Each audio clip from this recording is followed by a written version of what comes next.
Hallo, dieser Podcast wird Ihnen präsentiert von der Hannover Messe. Viel Vergnügen beim Zuhören.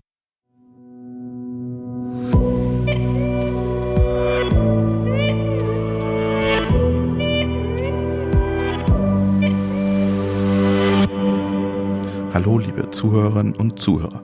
Das ist die Podcast-Folge 35 des Podcastes KI in der Industrie. Peter und ich wünschen ein frohes neues Jahr. Ich hoffe, ihr konntet die Weihnachtsfeiertage und den Sprung ins neue Jahr gut hinter euch bringen, habt in die Sonderfolge 34 zum autonomen Fahren reingehört und wir starten dieses Jahr mit einer Kurz KI-Folge, nämlich über das Thema Edge. Und ich war in Schweden bei Staffan Dahlström. Staffan ist CEO von HMS. Und eigentlich ist HMS ja bekannt für industrielle Kommunikation. Anybus ist da das Stichwort. Jetzt verfolgen die Schweden aber eine neue Strategie, nämlich wollen auch in das ganze Thema Edge-Devices rein. Und wie er das macht, was er vorhat, welche Rolle TSN und 5G dabei spielt, hört ihr in dieser Kurz-KI-Folge. Viel Spaß beim Hören. Hello everybody, we are here at HMS in Halmstad in Sweden. And next to me is sitting Staffan. You are the CEO of HMS and you want to be part or you want to enter the market of edge technology for AI applications. This is a typical, absolutely new idea of HMS. Why is the connecting people from HMS are now doing edges? Well, we have a background in the factory automation and communication on the factory floor. So our business is normally to collect data and send data between different machines and translate that data. But with AI, we have two different initiatives. We have something we call machine learning that is much more on the device itself, where we experiment with different machine learning algorithms. So our customers can not only use the communication, but also add more value through machine learning. Second things we are doing, and this is more with different partnerships, we connect our products to cloud, and there we present the data in a unified format, so people don't see 55, they don't see 55 degrees, they see 55 degrees Celsius, or maybe overheating or something, some as we call layer 7 kind of data, real values. And there we also believe that there'll be much more of AI, but there HMS don't do our own development. That's much more of other companies we try to find collaboration with and how we can use more of IT initiatives on this. So there's two things. One is inside machines and one is cloud-based. And so you are developing the Edge device. Is the Edge device also a connecting device? Is it only a top add-on on your devices you sell since the 90s? I think in many of our gateways that we do on the factory floor, we go from network A to network B. In these cases, you can also connect this data to the cloud. That's a side application, I think. Most of the application is that you have an existing machine and there you put in some kind of gateway or edge device where you want to do some machine learning in our box, but you also want to connect to the cloud through that box because it's not always the same data that you want to send between the machines, which is normally more the control data in real time. But we also believe that there are other things you would like to send up to the cloud. Both should be real time, but also more diagnostic information. But you are not interested in developing the software on the edge, right? That is not our business today. We have one company in our group called Web Factory. They're doing more of visualization, but they prepare the data and make it a little bit more useful, but then they connect to other BI systems and other intelligence systems on the IT floor, on the IT level. So what do you think? Do the industry need small data or big data analytics for machine learning?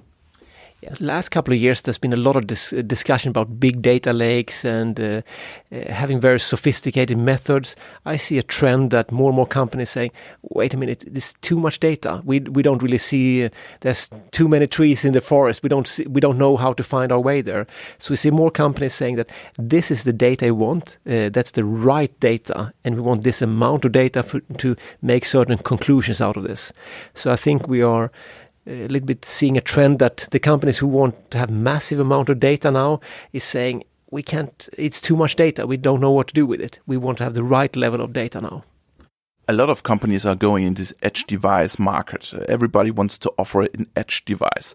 What is your unique selling point? Where a factory should buy an HMS edge device?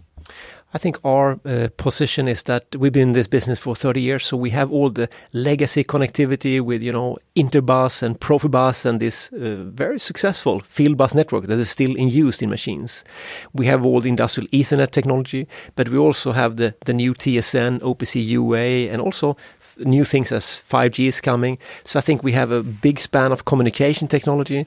This makes it easier for customers in different applications because they normally have some new machines, some older machines, and we can take the data from both of them. So this is a little bit our position on the market. From my understanding, you give the data to the edge, and then you decide I will give it to the cloud, or I will make the learning or the modeling on the edge, right? That's right. That's normally a combination. So we have machine learning algorithms inside the edge itself on the factory floor, and that kind of mechanisms can do certain things. Maybe it's safety, maybe it's fast reaction time, and these kind of things, critical things.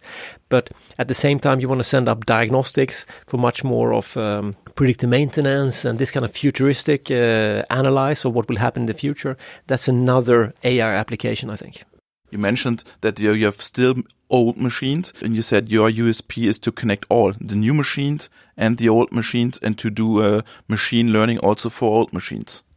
Normally what we do on the machine learning, it's inside each individual machines, and then the artificial intelligence on the top will be on the cloud. So when we do machine learning, it's inside one machine, and that is done locally in that machine. When you talk about AWS and Azure, and all, they always say you have to do it in the cloud. Why do you think is the industry not interested to do that in the cloud? There's several reasons. I think one functional reason is reaction times. It's like a self-driving car. You must have local intelligence because if there's a child in front of the car, you need to brake immediately. You can't wait for a cloud connectivity to react. I think we have the same thing in our machines about safety.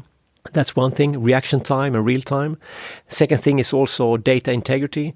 We have a lot of conservative European companies. They are careful about what do we send up in the cloud, and a lot of the secret sauce you have in your company, it's what's done in your manufacturing site. You don't want to display that outside your factory. So I think there's a carefulness also, what can we distribute outside our own private network. Are you a little bit afraid of that so many people are now offering edge devices? No, I think this is a new market, and there's a lot of excitement in this. If you go to Hannover Messe 5 years ago, it was us, the traditional automation companies. Now we see the telecom companies, we see the IT companies there.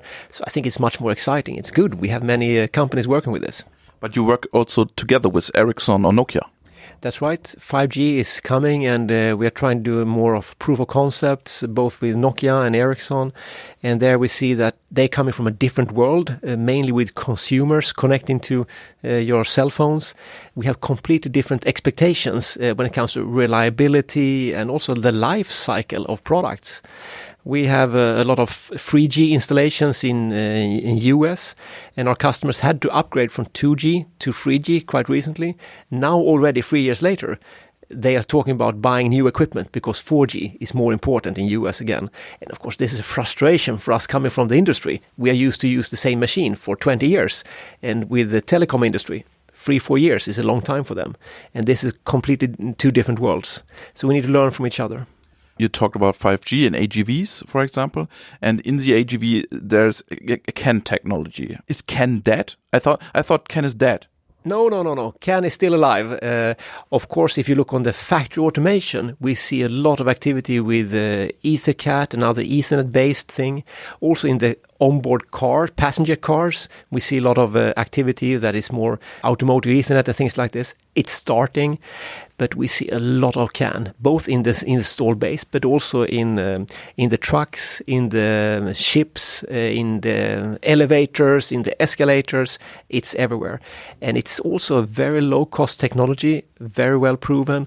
And we can talk about Ethernet with many customers, but they're still saying, okay, but CAN is still quite good because we only have small data. 500 kilobit is still very fast for us. So CAN will still be very important in some applications, but it may not be important at the high level of motion control in the future, as we've seen it the last 10 years. That will change. So you're looking for new markets for CAN? I think there's a lot of existing market for CAN, and we see a lot of machine builders. They are trusting CAN for their current product, but also for their future products. Let me come back to AI. Can you describe what is part of this edge? What is inside of this edge that you will produce? Inside this, we have hardware for connectivity. We have then software for the communication itself, so you can connect to any type of network you have. And then we also have a local programming interface there, proprietary to us. And on top of that, we can, it's like a Linux operating system. There we can deploy machine learning algorithms. And then on top of that, we have an API, so our customer can send the data they need to our middleware cloud called HMS Hub, and from there, from our hub, they can take this to AWS or MindSphere or Azure or whatever cloud they or their customer want to use. So we have one part is on our local hardware, and one part is in this software middleware that we offer. In Europe, we are always discussing about AI and what is our strategy in Europe to do AI. Is it the trustful AI? Is it the future of Europe with AI to deliver trustful AI that is very safe and secure? Yeah, I think we are many engineers, so we like the technology and we see the benefit of that. But I think as business leaders, we need to be a bit careful how this is deployed. And some cases, people say that the U.S. market, they use this technology to be making commercial application. Some other states in like China do it for espionage of their citizens, and in Europe we do it to regulate it. But I think we need regulations, and we need to make sure we use this for the best purpose. But there's a lot of areas that need to be explored beyond technology, because this can also be a technology that can be misused with people who are not so nice to deal with. So we need to be careful how we do this, and we need to have an open dialogue where we not only involve us engineers. There need to be policymakers and other people involved in that discussion, I think. You're working on TSN also, and OPC-UA and 5G, and these are also topics for you. What are you doing with TSN in the moment? With TSN, we are more on a prototype and proof of concept. We have a lot of customers that are early adopters of TSN, but most customers realizing that they need to change their backbone of Ethernet to have TSN switches and others. So I think that TSN will start on different machine cells where you need this a little bit isolated TSN island with very fast performance. And it will take some years before TSN is plant-wide as your backbone of industrial Ethernet. So right now we see a lot of interest in TSN, but also a lot of confusion about what services should be used and how to deploy this. But TSN will come as an important technology, but it will take quite many years before this is the de facto standard in factory automation. And the margin of TSN is not as high as an Anybus margin. I think HMS success with our Anybus products has been that it's been very difficult to manufacturers to only standardize on one protocol. And there we've been successful at having this kind of multi-protocol software. I think if there will only be one network available in 10 years from now, which is TSN, okay, then our customers will use TSN. We can help them with doing that. But it will take 10 years before we are there because there's so many legacy systems. And if we look on the installed base of product, there's a lot of Profibus out there. Last year was the first year when there were more industrial Ethernet nodes newly installed than traditional Profibus and Interbus nodes. And this was like, we've been talking about this for 15 years. So it took industrial Ethernet 15 years to be dominant over the field buses. And now people are saying that the TSN will come and change this industry rapidly. I don't think so. It will come and it will change industry, but it will take another 10 years before TSN is everywhere. So it's a hype? I think we are engineers and we like this kind of new technology. You remember when we started talking about EtherCAT many years ago? Really nice technology. Now we see EtherCAT a lot. This is 10 years later because there's a long process in our industry. Of course, we that develop the product and the machines, that's one thing. But the end users, they own process plants, paper mills, steel plants. They don't jump on new technology as fast because they need to integrate with this. And they need to select a technology that they know will be available for 20 years, the coming 20 years. So there's a natural, slower cycle in our industry compared to consumer industries where you every third year you buy a new cell phone or new whatever you buy because there's a new color or new feature. Industrial automation doesn't work in that way. It's long term, it's conservative customers, and it's big investments. Let me come back to the edge technology. Is the edge the end of the PLC? I don't think so. I think what we see, maybe the term PLC versus soft PLC or a PC, I think that is merging. There will be a lot of local compute in machines and devices, but there will also be cloud connectivity. Some of the functionality that used to be inside a traditional PLC will probably be up in the cloud, but I don't see that the PLC will disappear and being replaced by cloud. Maybe it's 50% of the PLC, that local compute will stay. It will be more powerful, but 50% of that functionality will be moved up to the cloud. So I see an evolution where this will coexist. It's two different technologies that together can form very nice applications. Do you use a machine learning algorithm in your production? No, we are a little bit, the shoemaker, and the son of the shoemaker don't have so nice shoes. We have a lot of tests, proof of concept with our customers, but our own manufacturing is a late adopter, unfortunately. But we've been too busy with just delivering products, I think. But we have a nice factory here, and we could deploy more of the technologies, but we are a late adopter ourselves. Thank you very much.